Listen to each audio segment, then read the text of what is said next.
Il était une fois une petite fille qui portait en permanence un petit chaperon rouge sur la tête. C'est pourquoi tout le monde l'appelait le petit chaperon rouge. Ma chérie? Oui, maman? Tu sais que ta grand-mère est malade. Tu voudrais bien lui porter les biscuits que j'ai préparés et ces herbes fraîches que j'ai cueillies pour elle? Bien sûr, maman, je m'en occupe. La petite fille, coiffée comme toujours de son petit chaperon rouge, se mit en route pour la maison de sa grand-mère. « Ne t'écarte pas du chemin en traversant la forêt des petits lapins !» lui dit sa mère alors qu'elle s'éloignait. Le petit chaperon rouge s'enfonça dans les bois en chantant gaiement des chansons. Mais pourquoi on l'appelle la forêt des petits lapins? Je n'ai vu aucun lapin le long du chemin. Le petit chaperon rouge arriva à un sentier bordé de fleurs. Il y en avait de toutes les couleurs. Je vais faire un bouquet pour ma grand-mère, ça lui fera plaisir. À mesure que le petit chaperon rouge cueillait les fleurs, elle s'écartait peu à peu de son chemin sans s'en rendre compte. À un moment, elle entendit un bruit dans les fourrés. Soudain, un grand méchant loup s'approcha d'elle. Le petit chaperon rouge eut si peur en voyant le loup juste devant elle qu'elle en lâcha le panier qu'elle transportait. Le loup s'approcha et ramassa les biscuits qui étaient tombés par terre. Puis il tendit le panier au petit chaperon rouge. La petite fille était stupéfaite par ce geste inattendu du loup. Oh, merci beaucoup. De rien, où vas-tu comme ça, fillette? Chez ma grand-mère. Elle habite tout au bout de la forêt, dans la petite maison jaune. Elle ne se sent pas bien, alors je lui apporte ses biscuits et des herbes. Ah, vraiment? Au fait, vous pouvez m'appeler le petit chaperon rouge. Tout le monde m'appelle par ce nom. Tu sais quoi, je vais partir devant et aller prévenir ta grand-mère que tu arrives. Ça te laissera le temps de finir ton joli bouquet. Au même instant, il entendit le coup de fusil d'un chasseur qui s'approchait et détala aussi vite qu'il put. Le petit chaperon rouge regarda autour d'elle un moment et, se rendant compte qu'elle était perdue, elle se mit à pleurer. Entendant ses pleurs, le chasseur s'approcha et vint à sa rencontre. « Qu'est-ce que tu fais toute seule ici, fillette? C'est très dangereux, ces bois. Je sais de quoi je parle, crois-moi. Je suis à la recherche d'un grand méchant loup qui rôde par ici depuis un bon bout de temps. » Le petit chaperon rouge était tout honteuse de ne pas avoir écouté sa maman et de s'être écartée du chemin en traversant la forêt. C'est pourquoi elle n'osa pas dire au chasseur qu'elle avait rencontré le loup. Oui, mais je voulais juste apporter des biscuits à ma grand-mère de l'autre côté de la forêt et je me suis perdue. Dans ce cas, petite, je vais t'accompagner jusque chez elle. Et ensemble, ils se remirent en chemin. Au même moment, le loup prit un raccourci à travers les bois et arriva à la maison de la grand-mère. Il frappa à la porte. La grand-mère appela de l'intérieur.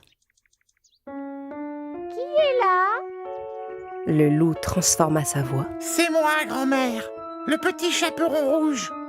Je t'apporte des biscuits et des herbes fraîches ramassées dans les bois. La porte est ouverte, ma chérie, tu peux entrer. Le loup, qui se réjouissait déjà, poussa la porte et entra.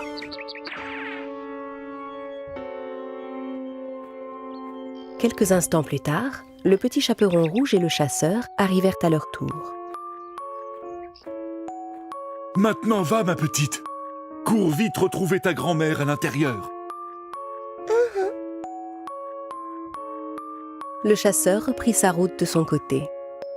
Le petit chaperon rouge frappa à la porte et entendit sa grand-mère appeler de l'intérieur.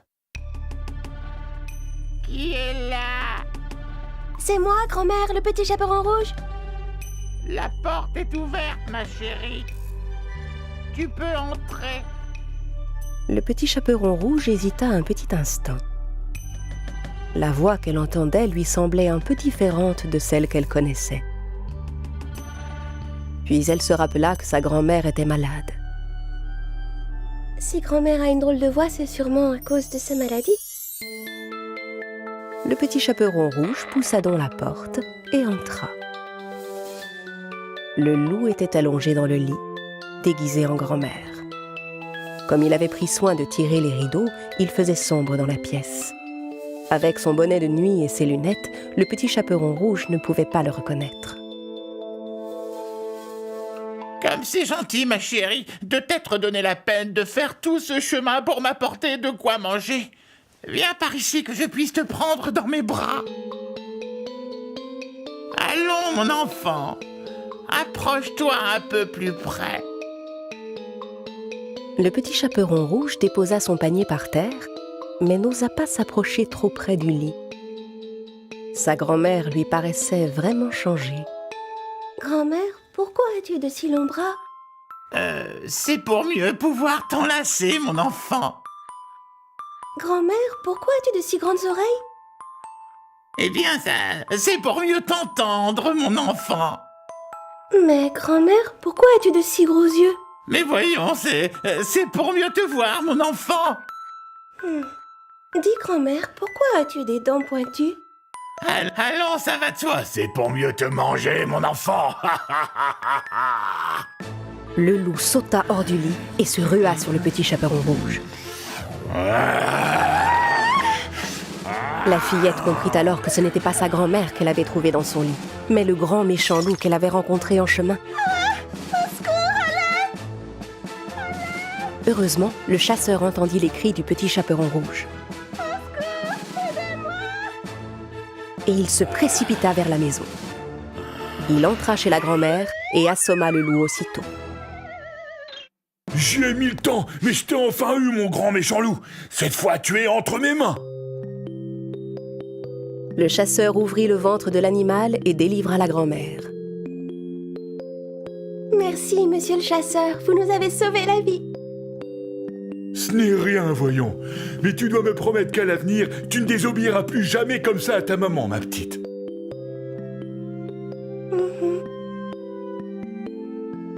La grand-mère, affamée, dévora tous les biscuits que sa petite fille lui avait apportés. Et avec les herbes fraîches, elle se fit une bonne tisane qui la remit immédiatement sur pied. Le petit chaperon rouge promit à sa grand-mère que plus jamais elle ne se laisserait duper de cette manière par un grand méchant loup.